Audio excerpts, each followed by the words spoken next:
నిన్న మినిస్టర్ గారు నూజివీడు వచ్చి ఏదో కొన్ని కార్యక్రమాల్లో పాల్గొని తర్వాత వారు ఏంటంటే కూటమి ప్రభుత్వం సంవత్సర పాలన 5 ఏళ్ల వైకాపా పాలనలో నూజివీడు నియోజకవర్గం అభివృద్ధిపై చిన్నగాంధీ బొమ్మ వద్ద చర్చకు సిద్ధమా అని మంత్రి పులుసు పారసారథి గారు సవాలు విసిరారు అని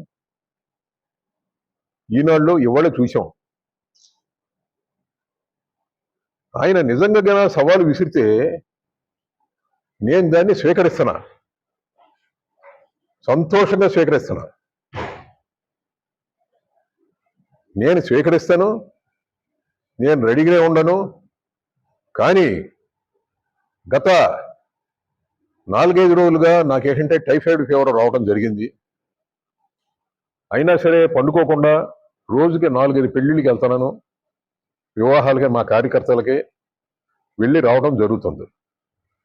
ఇవాళ సాయంత్రం హైదరాబాద్ వెళ్తున్నాను.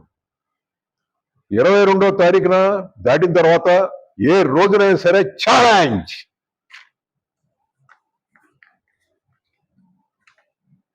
నూజివీడులో పుట్టా, నూజివీడులో పెరిగా, నూజివీడుని అభివృద్ధి చేశా. నేను ఎక్కడ పుట్టింది? నూజివీడా కాదా? నూజివీడులో పుట్టాం, నూజివీడులో పెరిగాం, నూజివీడుని అన్ని రంగాల్లో కూడా ముందుకు తీసుకెళ్ళాం. ప్రతి ఓడు వచ్చి ఛాలెంజ్ అని అంటుంటే దానికి స్వీకరించినటువంటి ఆవశ్యకత లేదు. కానీ నేను ఇప్పుడు చాలా సంతోషంగా స్వీకరిస్తున్నాను. 22 తర్వాత డేట్ చెప్పండి.